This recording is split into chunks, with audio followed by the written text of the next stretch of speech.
Να συνεχίσουμε. Θα ήθελα να θίξω έναν τομέα στην υγεία που πάντα θεωρούμε ότι είναι σημαντικός, αλλά λίγες φορές ξεκινάνε το μέσα από εκεί, και αυτό είναι η εκπαίδευση. Γνωρίζετε ότι υπάρχουν μεγάλες αναμονές για έναρξη στην ειδικότητα των ειδικευομένων. Όταν κάποιος μπαίνει στην ειδικότητα, ουσιαστικά δεν υπάρχει θεσμοθετημένο πρόγραμμα σπουδών, και άρα ουσιαστικά ο ειδικευόμενος κάνει περισσότερο τη λάτζα και όχι εκπαιδεύεται.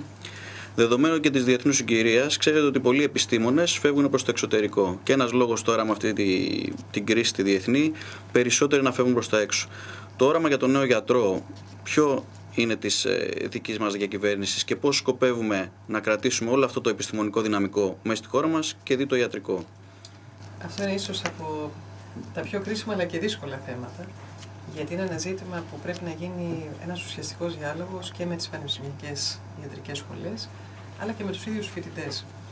Υπάρχει μία, θα λέγαμε, κοινή διαπίστωση αυτή τη στιγμή, ότι είναι τραγωδία για αυτά τα παιδιά, τα οποία σπουδάζουν τόσα χρόνια. Είναι εξαιρετικοί φοιτητές και μαθητές για να μπουν στην ιατρική σχολή και φτάνει να είναι 40 χρονών και άνω για να μπορούν να πάρουν ειδικότητα.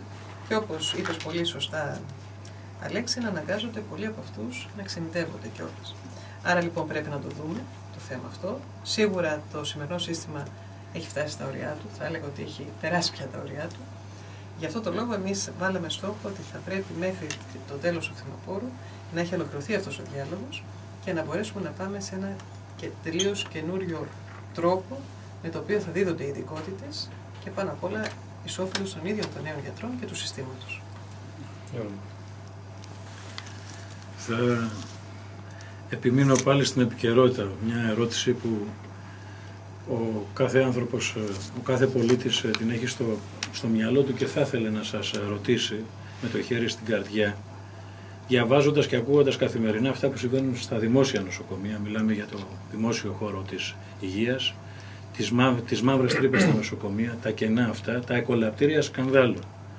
Εμείς ως Σοσιαλιστικό Κόμμα, ως νέα διακυβέρνηση, πώς πιστεύουμε ότι μπορούμε να αντιμετωπίσουμε αυτή την πληγή?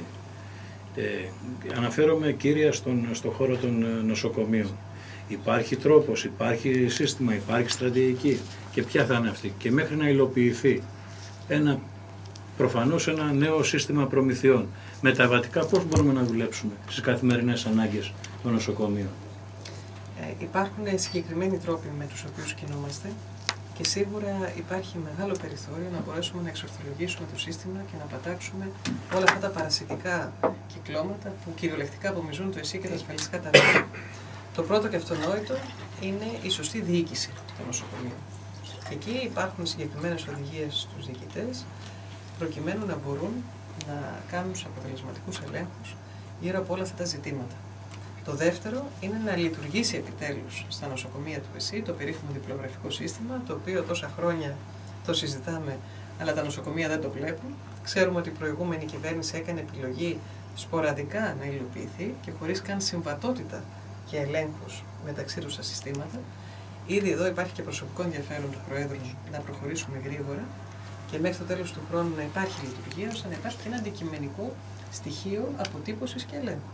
Γιατί για να πω ένα παράδειγμα, αυτή η ιστορία που αποκαλύφθηκε στο Γενικό Κρατικό της Νίκαιας πριν λίγες μέρες από τον νέο διοικητή και που το στείλαμε στην Επειδή από την περιοχή θα ήθελα να αναφερθώ. Ακριβώς. Χαίρομαι που το. Λοιπόν, εκεί πέρα έγινε το εξής πολύ απλό.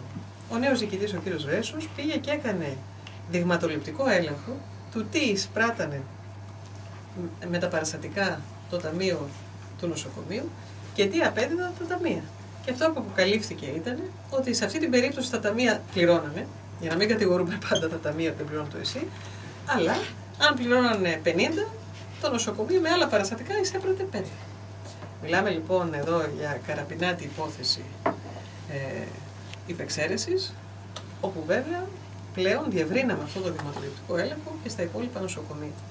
Συνεπώς το διπλογραφικό, αλλά και η σωστή διαδικασία των προμηθειών, δηλαδή μέσα από το παρατηρητήριο των χαμηλότερων τιμών, όπως επίσης και με τους ηλεκτρονικούς διαγωνισμούς που τώρα θα εγκαινιάσουμε από τον Ιούλιο, ξεκινώντας με τα STEM, μέσα από ηλεκτρονικό σύστημα δημοπρασιών, όλα αυτά τα μέτρα πιστεύω ότι θα αρχίσουν πια συντεταγμένα να αποδίδουν μία διαφάνεια στο σύστημα, ένα εξορθολογισμό των δαπανών και μία σημαντική μείωση εις όφελος του συστήματος. Άρα η Νίκαια ήταν και ένα υπόδειγμα δηλαδή. Ακριβώς. Ήταν ακριβώς μια ευκαιρία να γίνει ένας καλύτερος έλεγχος. Να πάμε και στον τελευταίο γύρο των ερωτήσεων.